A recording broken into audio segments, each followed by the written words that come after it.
Puji Tuhan, Shalom sidang jemaat Tuhan, bertemu kembali dalam renungan harian pada hari ini. Saya percaya kita semuanya bersuka cita karena Yesus ada bersama dengan kita. Saat ini kita akan memuji Tuhan. Mari kita persiapkan hati kita untuk masuk di dalam hadirat Tuhan. Kita bernyanyi, kita katakan Roh Kudus hadir di sini. Roh Kudus hadir di sini, mengalir di bait suci. Perkara ajaib pun terjadi, kuasa mukjizat nyata, karena Roh Allah sedang bekerja.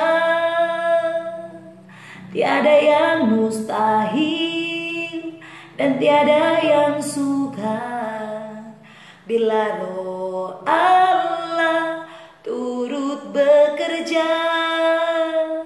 Tiada yang mustahil bagi orang percaya bila Roh Allah turut bekerja di antara kita. Puji Tuhan, saat ini kita akan membacakan firman Tuhan dan mendengarkan firman Tuhan. Kita membuka Alkitab kita dari Daniel pasal 2 ayat 1 sampai ayat yang ke-13. Saya akan membacakannya bagi kita semua. Mimpi Nebukadnezar. Pada tahun yang kedua pemerintahan Nebukadnezar, bermimpilah Nebukadnezar.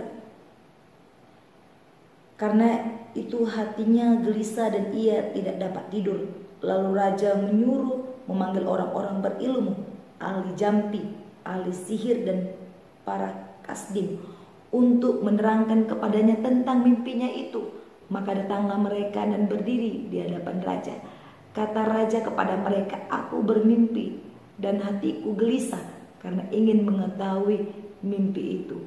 Lalu berkatalah para kasdim itu kepada raja dalam bahasa Aram, ya raja, kekallah hidupmu, ceritakanlah kepada hamba-hambamu mimpi itu, maka kami akan memberitahukan maknanya. Tetapi raja menjawab para kasdim itu, aku telah mengambil keputusan, yakni jika kamu tidak memberitahukan kepada aku mimpi itu dengan maknanya, maka kamu akan dipenggal-penggal dan rumah-rumahmu akan dirobohkan menjadi timbunan puing.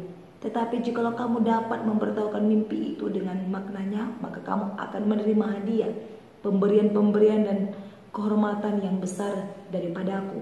Oleh sebab itu beritahukanlah kepada aku mimpi itu dengan maknanya. Mereka menjawab pula, silakan tuanku raja menceritakan mimpi itu kepada hamba-hambamu-nya ini, maka kami akan memberitahukan maknanya.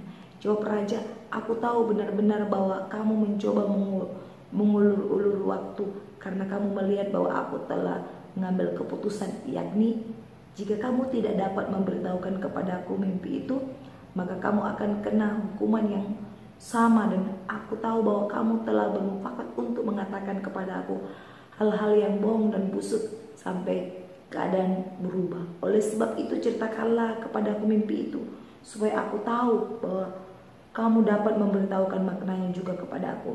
Para kasdim itu menjawab raja, tidak ada seorang pun di muka bumi yang dapat memberitahukan apa yang diminta tuanku raja, dan tidak pernah seorang raja bagaimanapun agungnya dan besar kuasanya telah meminta hal sedemikian dari seorang berilmu atau seorang ahli jampi atau seorang kasdim. Apa yang diminta tuanku raja adalah terlalu berat dan tidak ada seorang pun yang dapat memberitahukannya kepada tuanku raja selain dari dewa-dewa yang tidak berdiam di antara manusia. Maka raja menjadi sangat geram dan murka karena hal itu. Lalu dititahkannya lah untuk melenyapkan semua orang bijaksana di Babel. Ketika dikeluarkan supaya orang-orang bijaksana dibunuh, maka Daniel dan teman-temannya pun terancam akan dibunuh. Puji Tuhan, sidang jemaat yang diberkati oleh Tuhan, pada kesempatan ini saya mau membagikan tema bagi kita semua, yaitu orang yang sulit. Wah, sidang jemaat Tuhan, kenapa saya mengangkat tema dengan orang yang sulit? Mungkin di dalam setiap kehidupan kita menjumpai orang-orang yang sulit dipengerti dan sulit untuk dipahami dan sulit untuk diajak kerjasama. Sidang jemaat yang diberkati oleh Tuhan, Kita sudah membaca tadi dari Daniel pasal 2 ayat 1 sampai ayat yang ke-13 berbicara tentang mimpi Nebukadnezar. Kita tahu Nebukadnezar dia seorang raja yang besar di Babel. Nah, ketika itu dia bermimpi, dan mimpinya itu dia tidak tahu apa yang menjadi artinya dan apa yang menjadi maknanya. Dia tidak tahu, tapi dia bermimpi. Oleh karena itu dia memanggil orang-orang yang berilmu, orang-orang ahli sihir, bahkan juga para kasdim untuk menerangkan apa arti mimpinya yang sesungguhnya dan sebenarnya. Namun kita melihat di ayat ini, sidang jemaat Tuhan, tidak ada satu orang pun yang mampu mengartikan mimpi dari Nebukadnezar. Kita melihat tidak ada satu orang pun yang mampu mengartikannya. Bahkan dikatakan orang yang ahli sihir, para kasdim, dan jampi yang berilmuwan, mereka tidak mampu. Sidang jemaat yang diberkati oleh Tuhan, saya mau bertanya, seperti apa orang yang sulit itu? Dan bagaimana kalau orang sulit itu adalah atasan kita, atau mungkin itu adalah pasangan hidup kita, atau mungkin bos kita dalam sebuah perusahaan. Sidang jemaat Tuhan, kitab Daniel mengisahkan tentang orang yang sulit. Dia adalah Raja Nebukadnezar, Raja Babel, raja dari kerajaan terbesar di dunia pada saat itu. Babel merupakan bangsa dengan peradaban tertinggi pertama di dunia.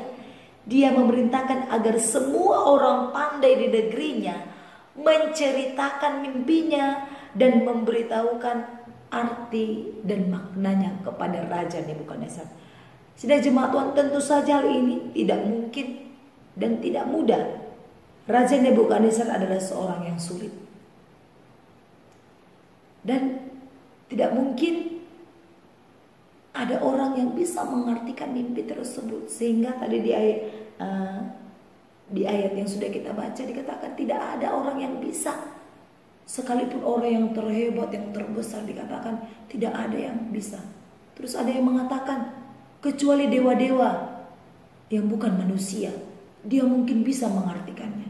Tapi sidang jemaat Tuhan, kita akan melihat di hari berikutnya siapa yang mampu mengartikan mimpi dari Raja Nebukadnezar. Kita melihat Raja Nebukadnezar sangat sulit. Dia raja yang sangat sulit. Dikatakan kalau dia tidak bisa mengartikan, dia akan ditumpas, dia akan dipenggal. Wah, luar biasa. Sidang jemaat yang diberkati oleh Tuhan, Daniel pasal 2 ayat 10 dan 12 menegaskan jawaban para orang pandai itu. Tidak ada seorang pun di muka bumi yang dapat memberitahukan apa yang diminta Tuanku Raja.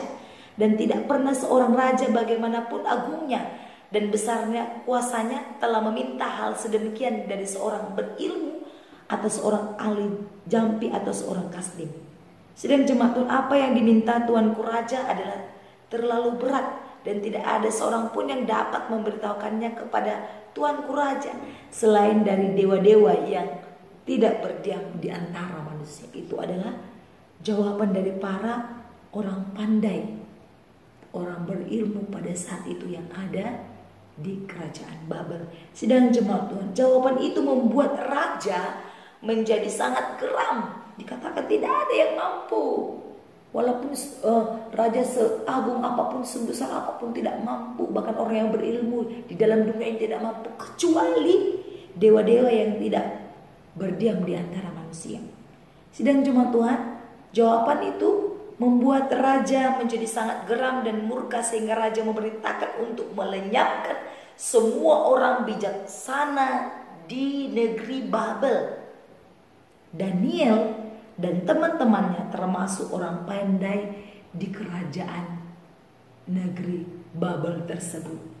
Daniel dan teman-temannya turut terancam karena perkara ini. Bagaimana Daniel menghadapi masa ini? Daniel pulang dan mengajak teman-temannya, yaitu Hanania, Misael, dan Azaria, untuk berdoa. Sidang jemaat Tuhan, nanti kita akan melihat di hari berikutnya bagaimana kita melihat Daniel dan teman-temannya, yaitu ada beberapa 3 temannya, Hanania, Misael, dan Azaria. Mereka juga berada di negeri Babel. Dan mereka adalah salah satu orang pintar di negeri Babel.